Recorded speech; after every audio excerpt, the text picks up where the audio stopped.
Bem-vindos ao podcast Curitiba Tem Design. E estou aqui com uma convidada especial, Andressa Rando Favorito, consultora de negócios de moda. Andressa, nos conhecemos há muito tempo. Sim. Obrigada por aceitar esse convite. Obrigada. E eu gostaria que a Andressa falasse um pouquinho da sua trajetória, que vocês conheçam o trabalho dela. E vamos falar de negócios, inovação, design, que é o foco principal aqui do nosso podcast do Universo Curitiba. Andressa, me conta um pouquinho, como é que foi começar os negócios da moda?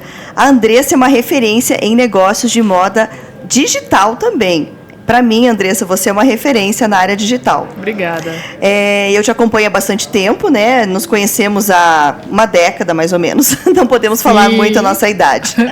Mas, Andressa, me conta, quando você começou, os teus principais desafios, como você começou e por que, né, o trabalhar a moda, principalmente, que eu sei que a tua especialidade é no varejo, né? Sim, varejo, atacado, tudo, né, a moda. Eu acho que, primeiro, é um prazer estar aqui. Obrigada, Adri, pelo convite de estar aqui. Um podcast um pouco... Eu estou sempre em coisas de moda, né? Então, é muito legal estar envolvida em design e inovação, como é o seu foco aqui. Que é uma área que, desde sempre, eu me identifico, né? Sempre trabalhei com essa área. Então, sou de Curitiba, gostei muito da proposta do podcast, né, do Universo Curitiba, falar de inovação e design aqui em Curitiba. A gente tem uma história, de certa forma, iniciamos, né, meio parecido, você fez design também como faculdade. Eu sempre gostei de moda. Quando às vezes você conversa com muita gente, fala, quando você faz faculdade, vestibular, você não sabe o que você quer da vida. Eu sempre soube, desde criança, né? E como que começou a minha jornada na moda, né? Desde criança eu fazia roupinha de boneca e tudo mais, mas né, só tinha costureira, né? Não existia estilista, enfim. E nos anos 80, quando começou muito a crescer a questão do marketing, né? Então, as grandes agências de publicidade apareceram e tal. E eu lembro que nessa época meu pai fez uma pós-graduação em marketing. Ele era contador, enfim, né? Então ele era super inovador por estar fazendo isso. E a gente via, às vezes eu via uma propaganda na TV, tipo da Bombril, lembra que tinha aquelas coisas? Sim. Eu falava, nossa, que criativa, eu sempre fui muito criativa. E você gostava desse universo criativo da criatividade, Eu falei, pai, que faculdade tem que fazer para fazer propaganda, né? Ele, filha, isso é marketing, né? E aí veio publicidade, propaganda e tal. Mas eu sempre gostei de produto, né? De fazer produtos, então, algo que funciona, né? Aliás, tem uma frase do Steve Jobs que eu amo, que para mim, acho que é um dos maiores, né, designers do nosso tempo, né? Que ele diz, design não é sobre aparência, é sobre como aquilo funciona, né? Sim. Uhum. Então, as coisas funcionais e etc, né? Na faculdade, você sabe que um professor falava para mim assim, que design tinha que ser simples, prático e funcional. Exato. Eu nunca esqueci isso. Exatamente. Da importância do design ser simples, prático e funcional. Que as pessoas acham que é só estética, né? Não. O belo. Então, assim, é legal a gente aprofundar sobre como esse design vai trazer produtividade para os negócios. Exato. Porque isso, lógico, tem assim um viés muito grande da indústria, né? Sim. Quando você tem ali o design envolvido, e ainda mais na indústria da moda, que é altamente competitiva, né? Exatamente, onde cada detalhe conta, né? Então, daí sempre fui envolvida em moda e quando eu cheguei na adolescência já existia, né? Enfim, já tinha a Semana de Moda no Brasil, na época era o Fito Ervas Fashion Awards. Nossa! Que se tornou pegou agora do baú, né? Eu gravava em VHS tudo, assistia tudo, VHS, sabia todos os estilistas e tal. Virou o São Paulo Fashion Week, depois, né, da minha época de entrar em faculdade. Mas já existiam algumas faculdades de moda no Brasil, né? Uhum. E aí começou as primeiras faculdades de moda em Curitiba, né, de design de moda, né, os primeiros cursos que existiram ali.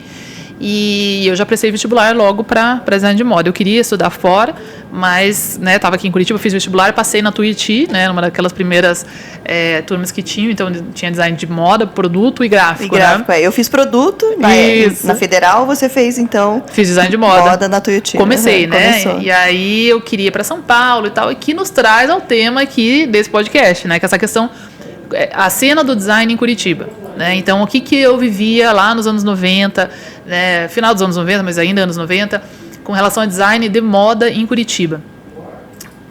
Muitas marcas não tinham loja, não é como hoje que você tem uma Louis Vuitton em Curitiba, né? A gente não tinha marcas brasileiras conhecidas. Tinha Fiorucci, aqui. As calças Fiorucci. Isso, Fórum, né, Triton e tal.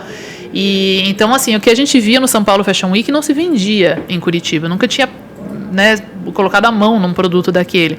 Então, quando você estuda design e tem esse interesse, você quer ver o produto, você quer ver, você quer vestir, quer calçar, quer sentir, ver como é que é o acabamento. A gente não tinha acesso a isso. Então, já começava por ali. Eu me sentia limitada, estando em Curitiba, cursando design, sem o repertório que a gente precisava. Então, tinha uma cena underground, né, que era o Mercado Mundo Mix. Ah, eu amava o Mercado Mundo Mix também, amava. Mas assim, a gente vê, era um pequeno movimento que existia, mas assim, relativo ao mundo, nada. Nossa, é uma migalha, né? Era uma feirinha, né, vamos dizer. Era uma feira de criatividade. De criatividade, mas era o que a gente tinha.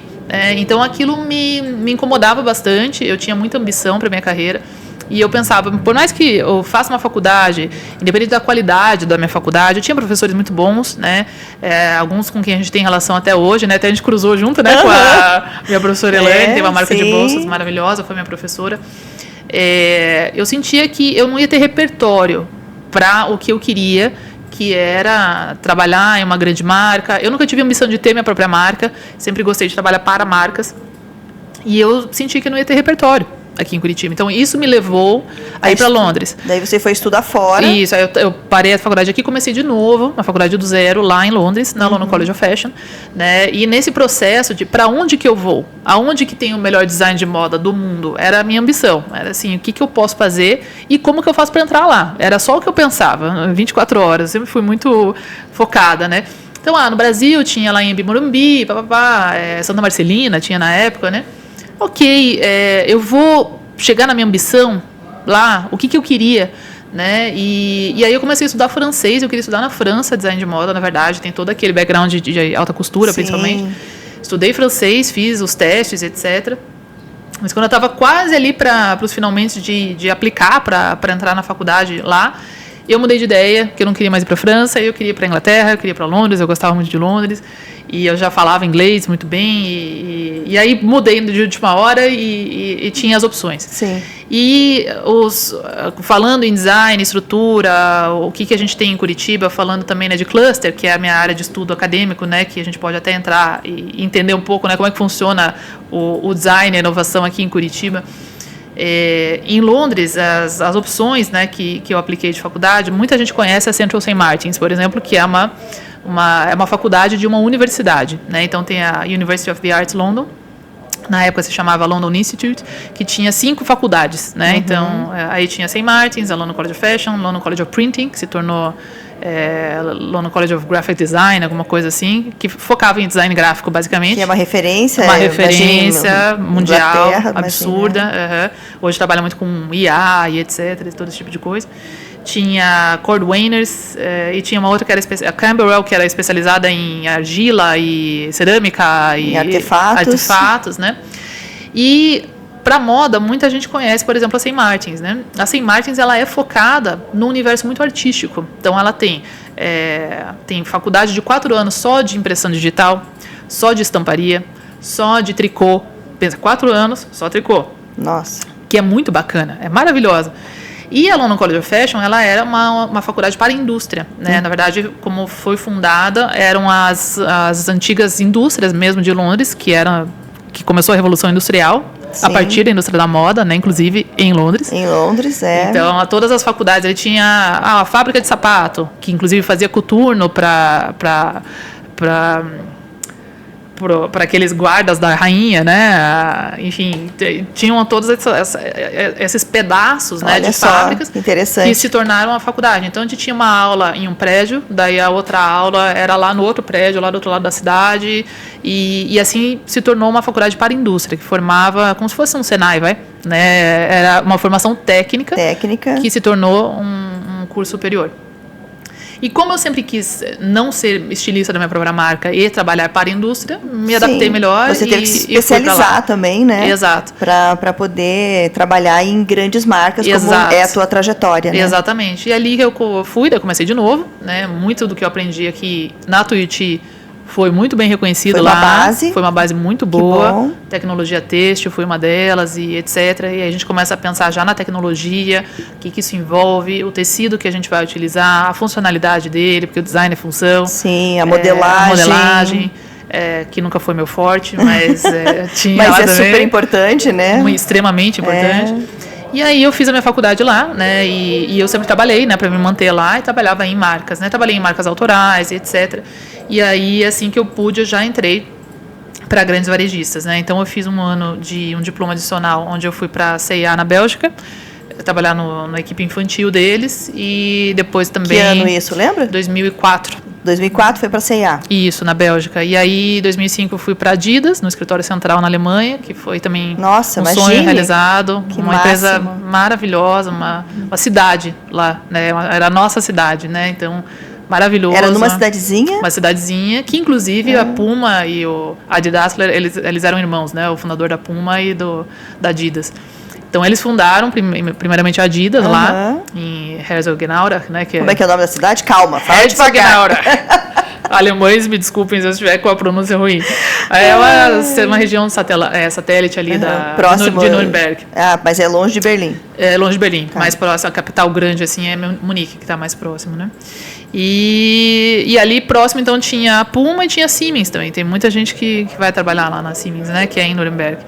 E era isso que tinha. Entendeu? Era essas empresas, e pegava minha bicicletinha para ir trabalhar, atravessava um campo com um monte de vaquinha, se passava da escuridão, não tinha um poste de luz, não tinha nada, por uns 30 minutos só andando de bicicleta ali com medo das vaquinhas. Que a cidadezinha girava em torno dali. Da Adidas. Exato. E aí eu morava na vilazinha que tinha um pub e um mercado. Quanto tempo isso? Foi em 2005. Isso aí, no ano de 2005. Exatamente. E a tua função lá na Adidas? Eu trabalhava como gestora gerente de produto para Key Accounts inglesas, né? Então, veja, começa aqui agora a gente entender as diferenças que foram moldando a minha carreira quando eu voltei para o Brasil, que virou minha missão trazer isso para cá. Então, eu cuidava da Sports Direct e da JD Sports, né, da Inglaterra, que são varejistas de marcas esportistas, tipo uma Centauro da vida, né? Que vende multimarca. Exatamente, vende Nike, Adidas, todas as marcas. E tem marca própria também. Eles também tinham marca própria? Tem marca própria também, sim. Mas a gente era tão grande, o volume que a gente vendia, tinha um agasalho de tactel da Adidas que a gente fazia para eles, que uma vez um super diretor lá da Adidas chegou no nosso escritório lá de Key Accounts, falou: quem que é da Key Account aí da Inglaterra aí? Aí o meu chefe, né, levantou a mão e tal. E aí ele veio perguntar por que tinha uma logo da Adidas autorizada na logo da Sports Direct. Quem já foi para Londres, é uma loja bem grande, assim, tá em vários shoppings na Oxford Street, enfim, gigante a loja. E aí, que aquilo não foi autorizado e tal, aí ficou todo aquele bafafá. Bom, a hora que o meu chefe falou assim, é que eles compram só desse conjunto aqui, ó, que era um conjunto de tactel, sabe? Com as 3 listras, que a gente brincava que ninguém que fazia esporte usava aquilo. Era pintor, prestador de serviço, encanador, que comprava, né? A gente vendia, assim, por mês, 200 mil peças daquele agasalho. Daquele agasalho. Só na Sports Direct. Que não estava sendo tão evidenciado ali na época. Que é um patinho feio ali, vamos dizer, né? Mas ele tinha a sua função, né? Claro. Então, por que as pessoas usavam, né? Era para aquilo. E aquilo, obviamente, chamou a atenção, né? Então, era uma conta muito importante. Exatamente. Se identificava, né? Que é o casual. Então, eu passei por essas marcas, comecei depois como trainee de compras, né? Então, trabalhei muito no design ali na C&A, na gerência de produto, que é o desenvolvimento de produtos, que a gente fazia produtos exclusivos para essas contas, de tão grandes que eles eram. Então, eles falavam, ó, tá vendo esse agasalho que vocês têm aqui? Eu quero assim, só que eu quero com a manga assada, eu quero com o zíper, etc. Então, a gente tinha uma biblioteca de aviamento só para JD, só para Sports Direct. Não veio a Copa de 2006, né? A gente fez uma coleção exclusiva, que inclusive a Adidas tinha vários times na Copa, né? Tinha a Argentina, um dos nossos times. Temáticos ali também, tinha muito ações temáticas. Exato, a gente fazia tudo exclusivo para a JD. Então eles tinham uma coleção já exclusiva da Copa do Mundo, pela Adidas, assinada pela Adidas, e assim ia, né? Trabalhei no desenvolvimento inicial ali também das primeiras coleções da Stella McCartney, né, que daí já era da Originals. Então foi uma experiência sensacional. Quando eu voltei para Londres, eu comecei a querer me envolver na parte do varejo, né, porque muita coisa que a gente desenvolvia enquanto estilista, designer, né, sim, e gerente de produto, envolvido em tudo, né? Mas você então desenvolvia muita coisa, e aí eu ia nas lojas e eu não via muitos dos produtos que a gente desenvolveu. Então, assim, de, sei lá, cada 500 produtos, eu via 100. Eu falava, cadê os outros 400? Né? E aí eu descobri que quem decide isso é o comprador, é o buyer. que diacho é buyer? Quem que é buyer? Como assim? O que faz pra ser buyer? Né? Sempre tive essa ambição de ser uma decisora, né? Sim, mas a tomada de decisão estava com um profissional, comprador, mas que não entende de moda. Não, talvez não, mas o que acontece lá, que a diferença é justamente essa. O buyer, ele faz a gestão dos dados, né, das informações de venda, de lucratividade, os insights que vêm do público que está comprando. Porque, para mim, isso começou a ficar... O que eu queria nesse momento, com 20 anos, eu queria o meu produto na rua, nas pessoas. Esse sempre foi o meu objetivo. Andar, pegar um ônibus e ver gente usando minha roupa. Isso aconteceu várias vezes na minha vida. Eu amo isso até hoje. Trabalhei muito com lingerie depois disso, né? Aí fica mais difícil. Mas às vezes você vê uma alcinha no sutiã aparecer. Uma partezinha da calcinha aparecendo. Olha essa calcinha, eu vi o que fiz. Então, era o que eu queria. E eu pensava, bom, se para o meu produto ir para a loja eu tenho que ser buyer, então deixa eu ver qual é que é. E aí eu entrei como trainee de buyer no Arcadia Group, que é o maior grupo varejista de moda do Reino Unido. Era, né, na época. Já se dissolveu esse grupo hoje, mas era um grupo centenário também, que tinha ali umas 6 marcas, né, uma delas a Topshop, que era bem conhecida nessa época. E ali eu fui entrando, então, nesse universo de compras. Mais diferente do Brasil, o comprador era o responsável pelo produto. Né? Então, você tinha o merchandiser, que era uma pessoa mais numérica, mais analítica, que gerava relatórios e fazia distribuição dos produtos pelas lojas, né? Quantificava isso, distribuía pelas lojas. E você tinha o buyer, o comprador, que era o responsável por falar com fornecedores e com os designers, com os estilistas, passando esse briefing. Mas aí tinha toda essa comunicação, então, envolvida. Exato. Né? Porque o design também tem muito a ver com comunicação, né, Andressa? O quanto é importante ter esse papel da comunicação bem definido para poder ter esse poder de decisão na hora da compra. Exatamente. Não só com o público externo, mas também, principalmente, com quem está nos bastidores. E a estratégia da marca, né? Sim. Mas o que eu notei de muita diferença quando eu saí do design e fui para o varejo, né? E daí, a partir dali, comecei a liderar ambas as equipes, né? Porque como eu tinha um histórico de produto, eu conseguia também liderar os estilistas, porque eu entendo do produto, eu entendo de modelagem, entendo de, né? Como estilista ou designer, se você não... O que a gente quer como designer e estilista? A gente quer que as pessoas gostem do seu produto e usem ele. Sim, que ele seja comercial, né? Que as pessoas usem. Tem que ser comercial, tem que vender. Design tem que vender. Exato, porque se eu for um artista conceitual, como eu estava citando lá da St. Martins, onde tinham muitos, e que eles quebram paradigmas, eles são extremamente importantes para o design, nem tudo vai ser usado. É aquele tipo de coisa que as pessoas olham e falam, ai, ninguém usa essas coisas, né? Ela tem uma função, mas eu sempre gostei do que as pessoas usam, né? E aí os grandes varejistas, que no caso é como se fosse uma Renner, a própria C&A aqui no Brasil, enfim, que é o que as pessoas estão comprando. Então, para o designer, qual que é a maior prova que alguém gostou do meu produto? Quando ela levanta de manhã para ir trabalhar, para ganhar o dinheiro dela. Ela pega o dinheiro dela, ela paga a água, a luz, a comida dela, sobra o dinheiro que ela trabalhou para ganhar e ela dá pelo teu produto. Para mim não existe prova maior que ele gostou do teu produto. Ele está trocando a vida dele, que ele podia estar dormindo, mas ele trabalhou para ganhar esse dinheiro pelo seu produto. Então a informação de venda, ela é o ouro do designer. Sim, a gente pode falar tudo que a gente quiser. Eu falei do Steve Jobs. Nossa, o iPhone, papapá. Se não vendesse, como o Steve Jobs fez computadores que não venderam. Sim, porque se o produto não vende... As pessoas não gostaram. Não tem... Aceita. E não tem retorno. Vai para casa chorar e faz outro. É o que o Steve Jobs fez. E aí ele acertou com o iPhone. Então não é só um bom design. Ele é o celular, o modelo único de celular que mais vende no mundo, né? Então essa informação, quem detém é o comprador. Porque ele sabe quantas peças foram vendidas, por quanto foi vendido, qual foi a margem de lucro. Isso demonstra também uma efetividade do design. Porque o bom designer é aquele que tem noção de por quanto eu vou vender, quanto que tem que custar. Porque se eu tenho um orçamento livre, qualquer um é designer. Isso você tem no design de interiores, em todas as áreas. Todas as áreas do design gráfico. Você dá a carta branca para a pessoa, meu filho, design gráfico, você chama quem você quiser para ser fotógrafo. Agora, tirar leite de pedra de um orçamento limitado é para os bons designers. Então, no grande varejo de magazine, que lá fora a gente chama de high street, é a grande escola do design.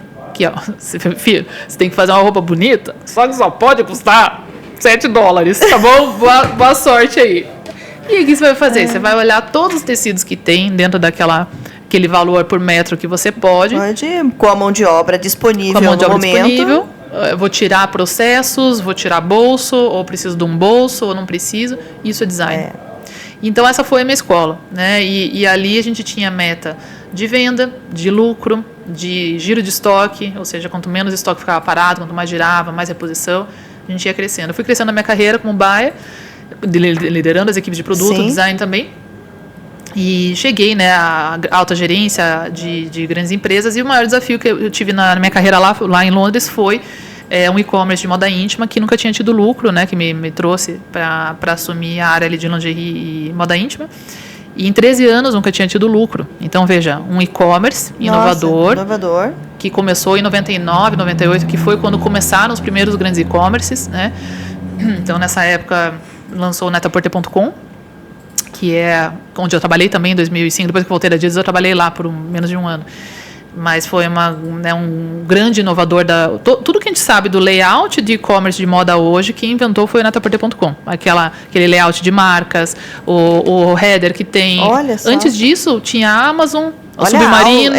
Entende? Então, as pessoas compravam livro na internet, elas não compravam roupa, né? Então, ela foi realmente uma pessoa inovadora, a Nathalie Massenet. Inclusive, ganhou lá o título de dama pela rainha, por isso, né? Que chique. E então começaram esses 3 e-commerces, o Asos.com, que a gente chamava As Seen on Screen, que eles faziam réplicas de roupas que os famosos usavam na Hello Magazine, na Caras, sabe? Tipo assim, a Xuxa apareceu com tal roupa. Eles faziam uma cópia e vendiam lá. Exato. Então, assim, a original dela, é lá da Gucci, sei lá, 3.000 euros. O nosso, 200 euros. Era assim. Então, esses 3 e-commerce de figlips.com, né, esse onde eu entrei, nasceram nessa época, 98, 99. E ali, então, era 2010, nunca tinha tido lucro. Isso é muito comum com e-commerces. E vem essa coisa também. Mas até hoje. Até hoje isso até também. Hoje. Bem, pela tua experiência, que trabalha tanto a parte de comércio eletrônico também, na parte da moda, acontece muito então ainda. A gente tem muito mais casos de e-commerces que não dão lucro do que lojas físicas. Porque quando um empresário pensa, vou transformar o meu comércio, porque eu tenho um custo fixo, né, todo mundo que tem comércio sabe o custo fixo, principalmente de aluguel, de pessoas, da operação toda envolvida. Vou transformar, então, tudo isso num comércio eletrônico, porque eu não tenho o famoso aluguel, por exemplo. Dá vontade de cair no chão rolando de rir quando a pessoa fala isso. E eu faço isso quase com muita frequência, quase todo dia, porque quase todos os meus clientes têm essa ilusão, né, hoje. Mas não. Qual é a pegadinha, então? A pegadinha é que a loja física, se eu tenho uma loja, a gente está aqui em Curitiba, se eu tenho uma loja no Shopping Miller, que é um shopping de alto tráfego, no Parque Shopping Barigui, que é outro shopping de alto tráfego, você pode estar no pior piso que for.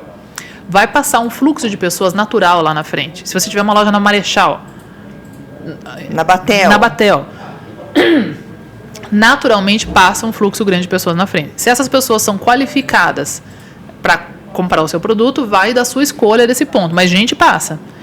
Um site, se você põe na internet, assim, se você não fizer nada, vai passar 0 pessoas na frente. E a conversão do site, ela é brutalmente menor. Desculpa. Tem que editar aí. É ar-condicionado. Ela é brutalmente menor do que da loja física.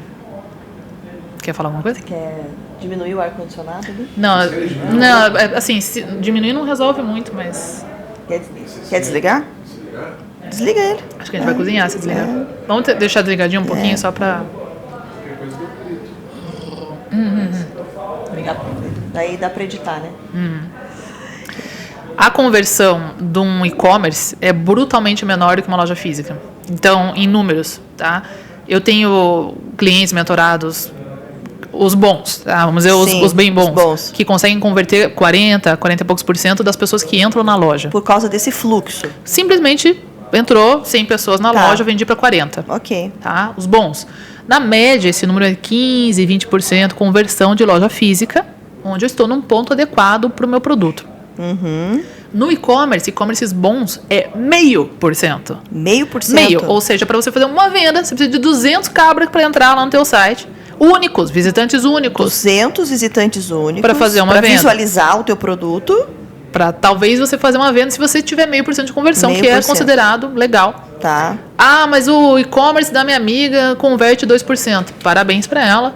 É raro e talvez ela está começando, ela está colhendo as frutas maduras. Depois que eu cresço, eu preciso encontrar novos leads que são clientes em potencial.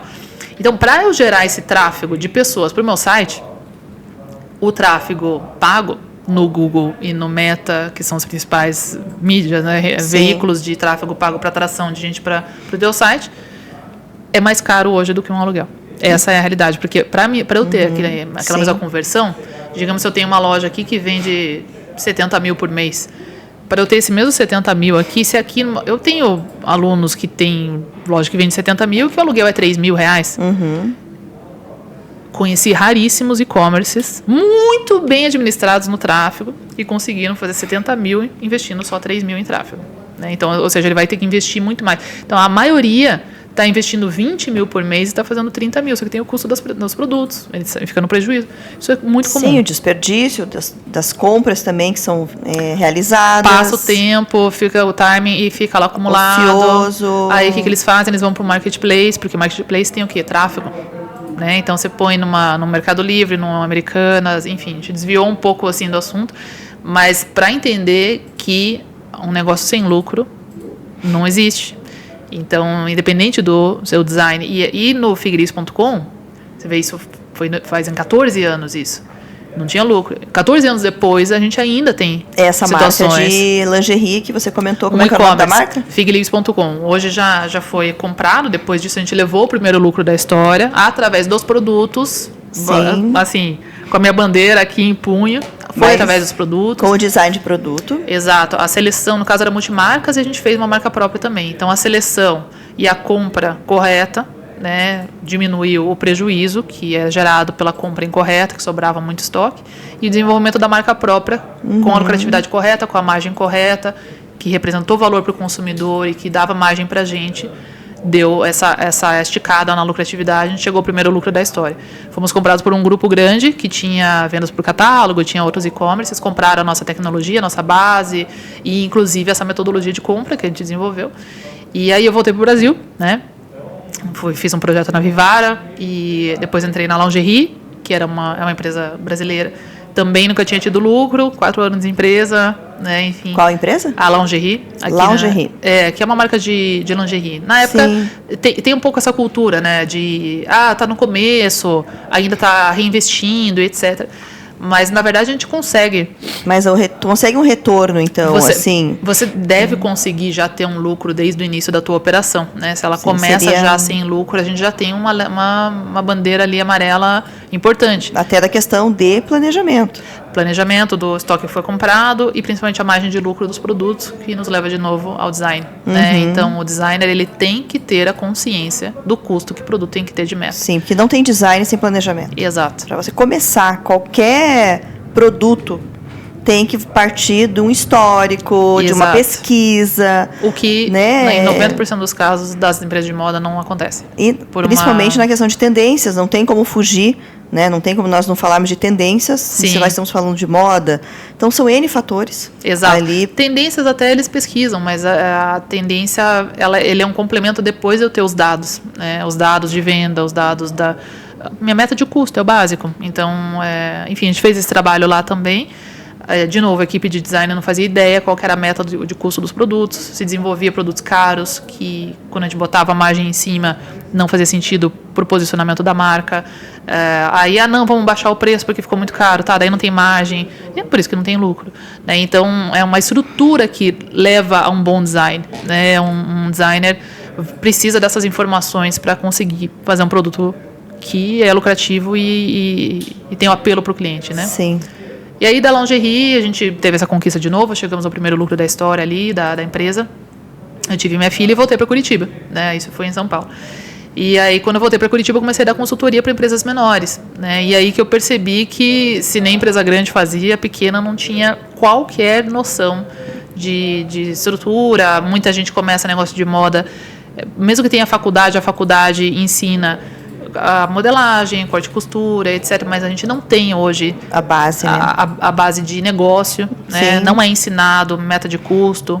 É ensinado como calcular, depois você fez. Mas o básico de ponto de equilíbrio ali que precisa, não tem. Então, não é como os arquitetos, né? Não se formam empreendedores ou os advogados. Os próprios médicos também, outras profissões também não têm essa base aí de administração básica de um negócio. Para depois eles empreenderem, né? E se você a grande maioria vai empreender. A maioria, se você for perguntar num curso de design de moda, 90 e poucos % querem ter a sua própria marca. Sim. E aí não tem. Então, ali eu comecei a minha escola de negócio de moda, que é a Moda de Sucesso. Comecei em 2018, a gente começou. E permanece até hoje. Já passaram mais de 4 mil alunos, mais de 4 mil empresas, marcas e revendas, né, de moda, com essa metodologia de planejamento, principalmente de gestão de produto e design, né, e compras, né, varejo e etc. Para que a gente consiga permitir, no fim das contas, continua sendo meu propósito, levar produtos que as pessoas amam, que são lucrativos para quem está fazendo. Então, esse é o meu propósito principal. Então, todo o design e inovação, ele vem muito disso. Né? Como que eu faço um produto mais barato aqui? Isso é inovação. Total. As pessoas acham que é fábrica com trabalho análogo à escravidão. Existe, mas não é só assim. A gente tem marcas que conseguem ter um preço baixo por inovação. São pequenas coisas. A inovação não precisa ser uma inovação tecnológica. Sim. Pode ser uma inovação incremental, inovação de um processo, gestão. Né, gestão, não só a inovação do produto, né? Claro que na moda a inovação do produto é importantíssima. Exato. Mas eu falo muito aqui, nós estamos falando muito aqui no podcast, com outros convidados também, dessa questão da inovação, da desmistificação do que é inovação de fato, para que os negócios tenham mais lucro. Exato. E não é algo tão difícil. Às vezes, é um modelo de negócio. Sim, exatamente. Então, como nós acabamos de falar agora, tem um modelo de negócio que era presencial, foi para o e-commerce, percebeu que não era tão viável assim, não tem problema. Volta. E muita gente fazendo para o presencial. Ou faz um híbrido, né, para se utilizar, para baratear. Para ter duas operações, quem sabe, mas também vai ter que ter duas. Sim. Como se fossem duas empresas, né? Eu falo que não é tão fácil assim. Exatamente. Misturar, né, o presencial com o virtual. Exato, duas empresas diferentes, assim como o atacado e varejo, né, no meu caso, que tem bastante. Tem bastante atacado e varejo ali juntos. Mas veja, essa questão da inovação que você falou, né, tudo bem, hoje na moda, eu sou muito apaixonada pela moda, né, como você pode perceber. Desde que eu te conheço. Mas assim, eu falo com orgulho mesmo, a moda foi que iniciou a Revolução Industrial, que é o maior processo inovador que a gente tem aí, né, dos últimos tempos. Olha só, sabe o que eu lembrei agora? Dia 8 de março tá aí, né? O Dia da Mulher. E olha só a história também. Passou, exato, vem exatamente desse movimento. Desse movimento, né? De uma fábrica que foi incendiada por mulheres que trabalhavam dentro da área, né, têxtil ali. Sim. E tantas outras, né? O próprio Dia do Trabalho tem muita coisa relacionada, né? A questão industrial, né? Isso. Então, veja, antes da Revolução Industrial, a roupa era feita só por alfaiates, peça por peça. E era muito elitizada, porque quem poderia pagar então as pessoas faziam suas próprias roupas em casa, né?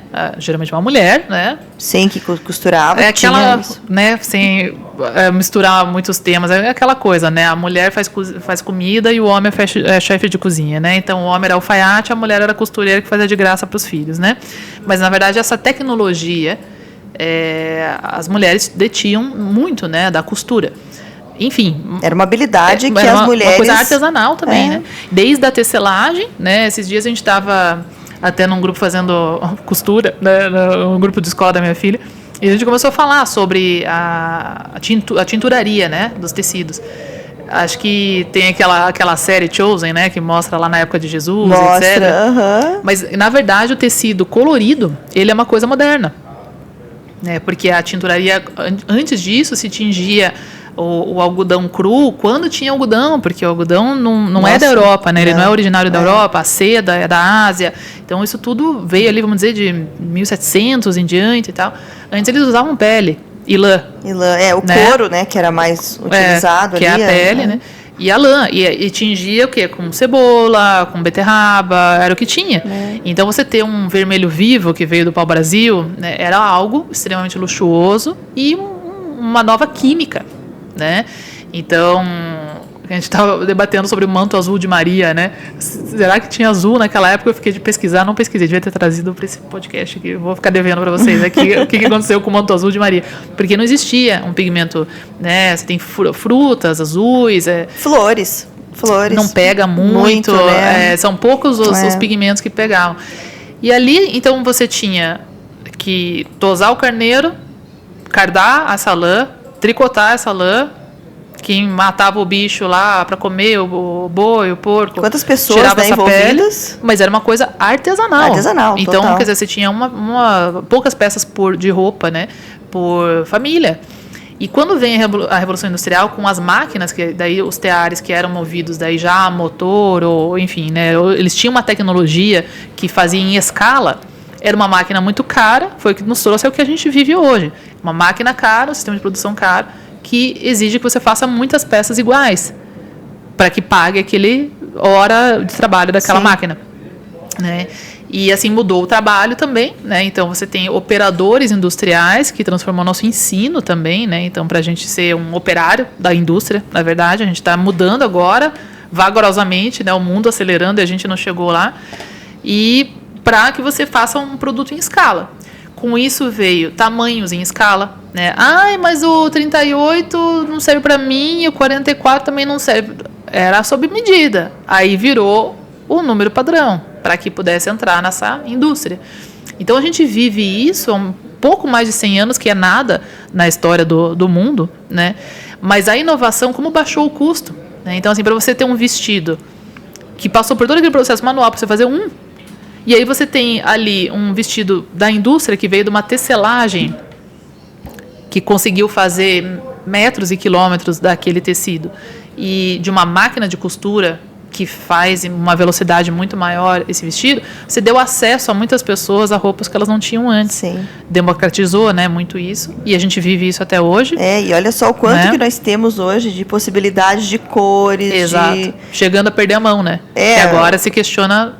Agora estamos voltando precisa voltar a repensar, né? Exato. Eu preciso de tantos vestidos? Exatamente. No meu armário, tantos sapatos, tantas bolsas. Exato. Eu preciso de tudo isso? Exato. E o extremo que a gente hoje vive, né? Então, com o advento da Shein, né? Quando a gente fala de tecnologia e inovação. Que é uma plataforma, né? A Shein ali, uma plataforma de venda internacional. Que é uma grande inovação, foi uma grande inovação. Resolveu vários problemas de você comprar internacional, não sei quem que é, não sei onde é que está, e se eu quiser devolver, resolveram tudo isso, pagamento. Agora, quando a gente fala de inovação para baratear, quando eu visito, de 2020 para cá, fábricas em Portugal e Espanha, onde a gente tem um custo de trabalho alto, de salário mínimo alto, comparado, obviamente, com a Ásia, inclusive com o Brasil, onde eles produzem para a Zara e tem lucro, você vê um galpão de, 1.000 metros quadrados, com 5 pessoas só lá dentro trabalhando. Isso, alguém fez essa máquina. Então, os robôs fazendo grande parte. Embora a moda seja... Eu tinha um professor em Londres que falava que vai ser a última indústria a ser totalmente robotizada. Por causa da natureza do produto, né? E na China, então, é uma inovação assim, 10 vezes maior do que o que a gente tem na Europa. E no Brasil, a gente tem máquina ainda dos anos 90, entendeu? Então, é óbvio que é mais caro para a gente fazer. Né? A gente não tem o nosso maquinário desatualizado, é mais caro. Então, não dá para competir? Não dá mesmo. A gente tem que renovar toda a nossa tecnologia, não só de logística, de entrega e etc., mas de produção. De produção, de maquinário e de pessoas capacitadas, porque não adianta ter a máquina se não tem as pessoas capacitadas para operar essa máquina também. Para a manutenção, enfim. E no Brasil nós sabemos das dificuldades de educação que nós temos em nosso país, né? Exatamente. Também. Então, dentro dessa tua trajetória, Andressa, né, que veio ali da Inglaterra com essa tua base, aí volta para o Brasil e depois trabalhou o comércio eletrônico, planos para o futuro? O meu propósito é profissionalizar a moda brasileira, né? A gente hoje é o último país do Ocidente que tem a cadeia completa ainda, Tá. se segurando por um fio. Como assim? Né? Tipo, a cadeia completa? A cadeia completa é o seguinte, nos Estados Unidos, vamos dizer, ou mesmo na Europa, não tem mais indústria de moda. Tem um ou outro gato pingado que sobrou, não sobrou mais ninguém. Quando eu fui para a Europa, ainda tinham algumas de luxo, né? Na França, tinha da Burberry, por exemplo. Eu lembro quando a última fábrica da Burberry fechou, né, na Inglaterra, foi um luto e tal. Mas para quê? Aqui é tão mais caro, mesmo deixa que, né, faça na China, né? Então, como compradora, de 2002 a 2012, 2013, em questão de uma década, eu acompanhei a gente, né, eu me pertencendo ali, mas eu trabalhava naquele meio, né, da Europa, um sentimento até de soberba, né, também de orgulho, né, do know-how mesmo, das habilidades, da tecnologia que a Alemanha tem maquinário, a Áustria, né, para moda, falando em maquinário, vem muito desses países, né? A França em design, a Itália em design, o Reino Unido em varejo e design, muito, né? As pessoas esquecem, né, o Reino Unido como um grande hub de design, né? Para mim, o maior da Europa, mais disruptivo. E, não, a gente que sabe, e a Ásia é só baratinho, porque eles têm muita gente lá que trabalha barato. E isso acabou com a indústria da Europa, porque o que foi acontecendo foi as novas gerações não quiseram trabalhar na indústria lá, se tornou caro, a China se profissionalizou com uma velocidade absurda, né, que mudou assim brutalmente. Hoje é Sim, um grande impacto, né, tudo isso. Não tem o que dizer. A gente está vendo carro elétrico agora, né? Isso com a moda a gente ficava assim boquiaberto. De um ano para o outro você visitava assim, era outro planeta. A China, né? Era pobrezinho, não é mais. É assim, eles não tem ninguém tão inovador e tão preparado quanto eles para produzir coisas, que é o que gera riqueza, carro, roupa, né? Que não é coisas, né, etéreas, banco, né? Enfim. E aí acabaram a tecnologia na Europa, que ainda se segurava muito naquela coisa mais do luxo, o que sobrou. Eles foram levados para a Ásia para levar esse conhecimento. Se aposentaram lá, muitos com grandes pacotes, né, financeiros, né, tax-free, enfim, né, a pessoa está no final da carreira, ela vai e não sobrou muita gente. Então, na Europa a gente não tem. Se eu quiser produzir 50 mil peças de jeans, na Inglaterra eu não tenho aonde levar. Eu tenho que ir necessariamente para a Europa. Para outros... para o leste europeu, pelo mercados. menos, né, que já fala do Ocidente, né? Então, eu tinha ainda fábricas na Látvia, na Romênia, ainda existem, né? E na Ásia, e na África, no norte da África, né? Mas não tem na Europa Ocidental.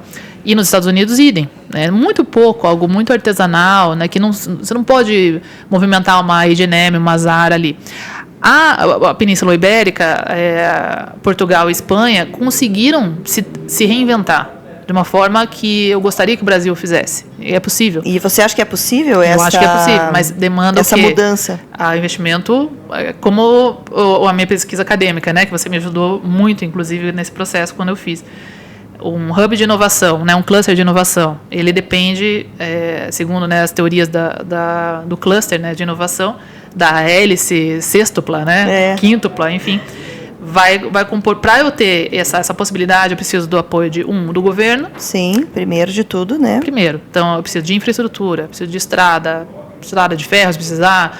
A gente tem um percentual altíssimo do Brasil que não é pavimentado, as estradas. Ou se você vai utilizar a via marítima. Exato. Tem várias levar vias, de um porto aéreas. A outro. Exato. Então, a logística, eu preciso. Coisas como energia. Às vezes você não consegue pôr uma fábrica em um local porque você não tem a capacidade energética ali. E quando tem, é muito caro também. Então, tem que trabalhar a eficiência energética. Tem que ter um programa. Você não pode pôr sozinho com a iniciativa privada, você precisa ter. Então, o governo ele tem que dar um apoio. Não vamos nem falar de impostos, né? Então, assim, na China, o incentivo do governo era praticamente subsidiado. Né? Aqui é o inverso. Você paga e aí paga mais ainda. Você é castigado. Você é castigado. No Brasil é um castigo, né? É um castigo, é um desincentivo. Né? Então, o governo, primeiro, precisa de iniciativa financeira, né, que vai ter linha de crédito, tipo um BNDES da vida, bancos. A gente tem algo tímido pro tamanho do Brasil. Muito tímido, ainda mais para o setor da moda. Quase inexistente. Tem muito pouco. Exato.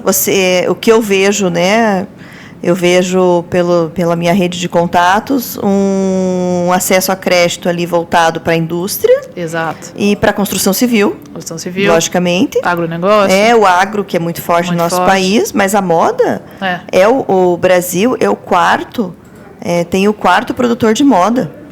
Exatamente. Não tem uma articulação pública. Não tem uma articulação pública para isso também. Se tivesse, a gente teria. Então, em Portugal e na Espanha, quando você visita as fábricas robotizadas, etc. Michel, acho que rola ligar lá de novo agora. Por favor. Pode ser, Adri, como é que você está aí? Pode. Obrigada. 22 mesmo? Pode deixar. É só para dar uma...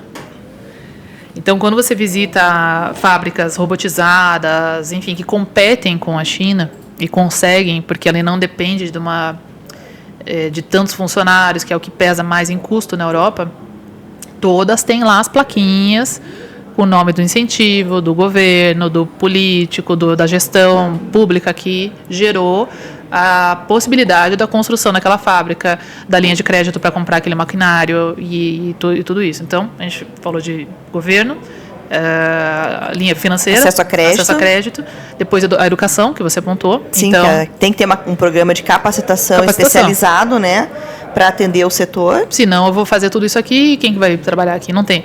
A gente tem um grande exemplo disso em um cluster no Paraná, que é em Cianorte. Sim, né? É um importante cluster aqui. Exato, que está em ruínas, infelizmente, já foi muito forte. Já foi muito forte no Paraná. E mesmo assim, o que eles construíram tem um legado tão forte ali que, por exemplo, tem a FASEC, que é uma faculdade que foi fundada com o apoio da iniciativa privada, que é o Grupo Morena Rosa, que é um grupo de Cianorte muito grande de moda, que movimenta praticamente grande parte da cidade. Toda a economia ali, né? Justamente para formar pessoas de lá para trabalharem lá. Porque senão eles ficam dependentes de trazer pessoas de Maringá, de Londrina, onde tem as faculdades de moda, que inclusive essas faculdades de moda incentivaram o desenvolvimento da moda em Maringá, Cianorte, porque muita gente se formava e começava o negócio ali. Aí um monte de estilista formado, quero fábrica, vem cá, como é que é a fábrica? A máquina que tem que comprar, como é que faz? O cara fazia uma fabriquinha, botava 4 máquinas, assim começou a crescer. Então, uma coisa vai puxando a outra, né? Então, a educação é fundamental, você vai precisar, né? Depois, a gente tem, obviamente, o setor privado, né? Essa articulação entre as empresas, que é quem vai puxar, muitas vezes, nessa demanda ali. E, finalmente, esses setores que a gente chama hoje de... Né, como se fosse o próprio Sebrae, né, que você tem experiência. Esses órgãos de classe, né, que são fomentadores. Né? Sim, o Senai. O Senai conta como educação. Educação também. Mas é um braço ali importante também. Exato. E os centros tecnológicos, laboratórios. Seria a cesta, né? Para hélice sexta, para esses centros tecnológicos. Então tem como todo esse que a gente tá aqui, um ecossistema.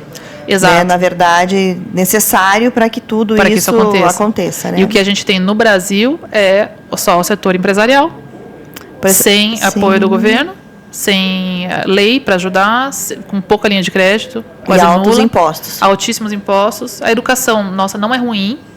Na moda, a gente é um país...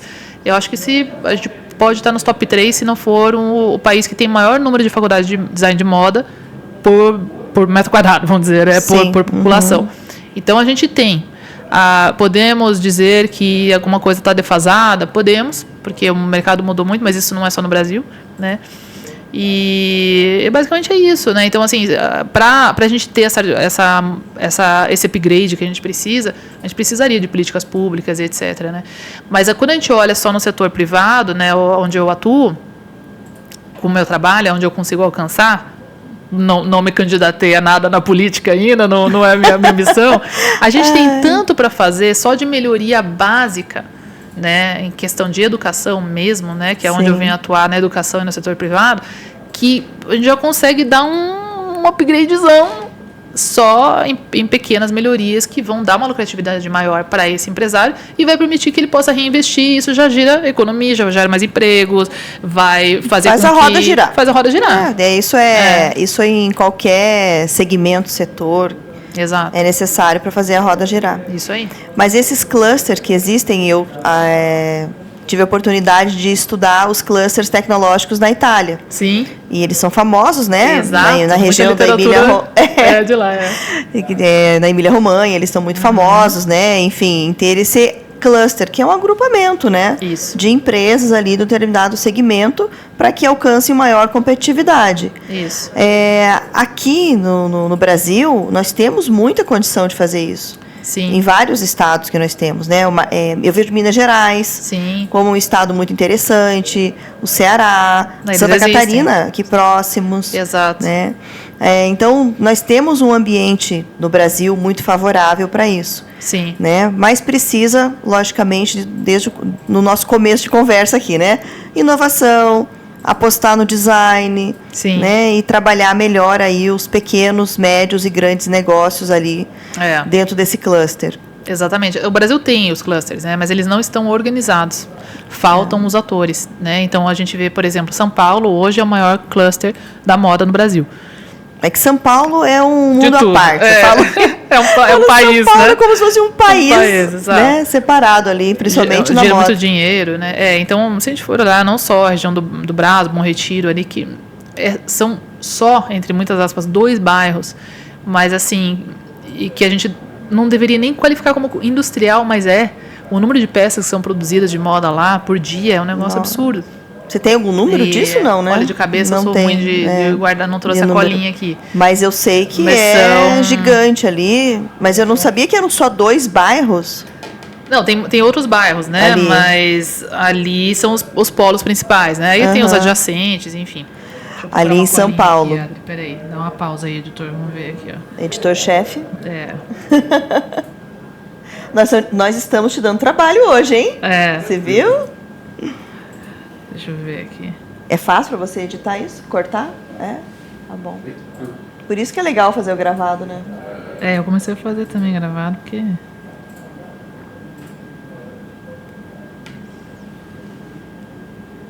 Aqui só a questão de daí entrando para sustentabilidade, né, e etc.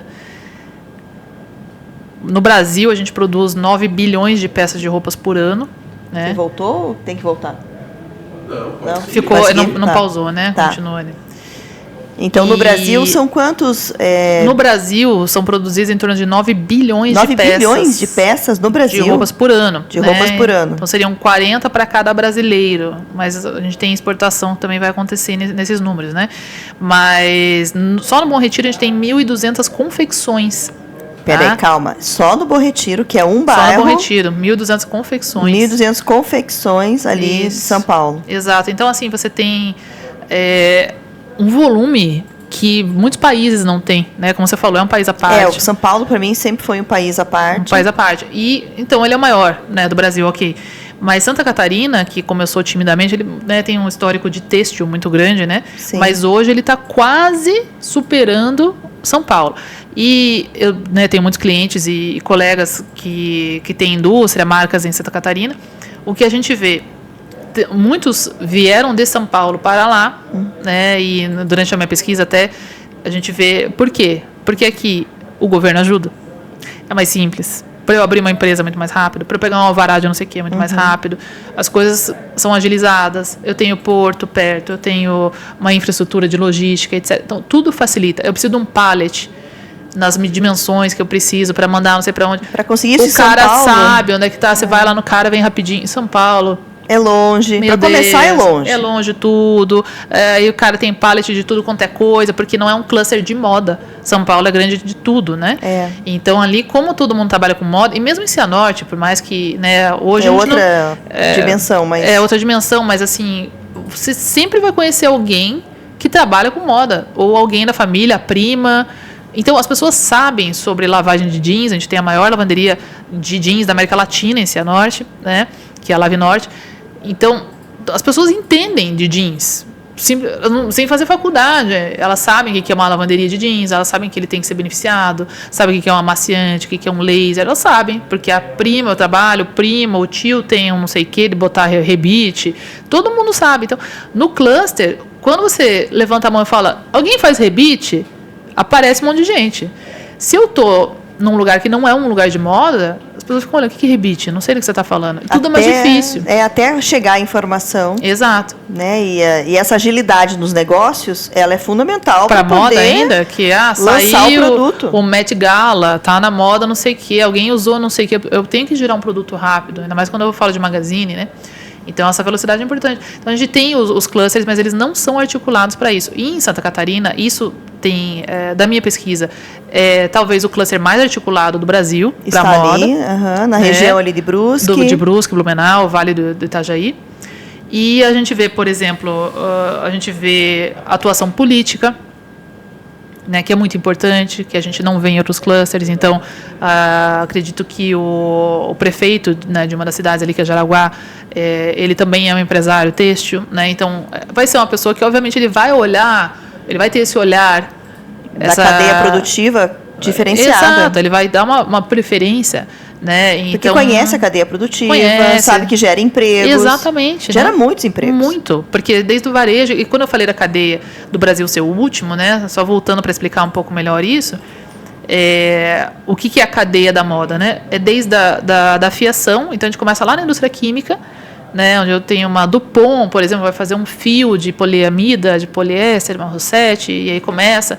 A gente é uma referência internacional em microfibra, poliamida, em fibras que são sintéticas, mas muitas já são de tecnologia brasileira, biodegradáveis, completamente biodegradáveis. Que já tem toda uma tecnologia lá envolvida. E que assim, eu estou usando, inclusive. Ó, essa aqui é feita no Brasil, né? E é de uma marca curitibana, inclusive. Viu? Né? E que então não é uma coisa assim, especial, super cara. Não, é uma microfibra amplamente usada por marcas brasileiras, que é biodegradável e que é feita no Brasil, né?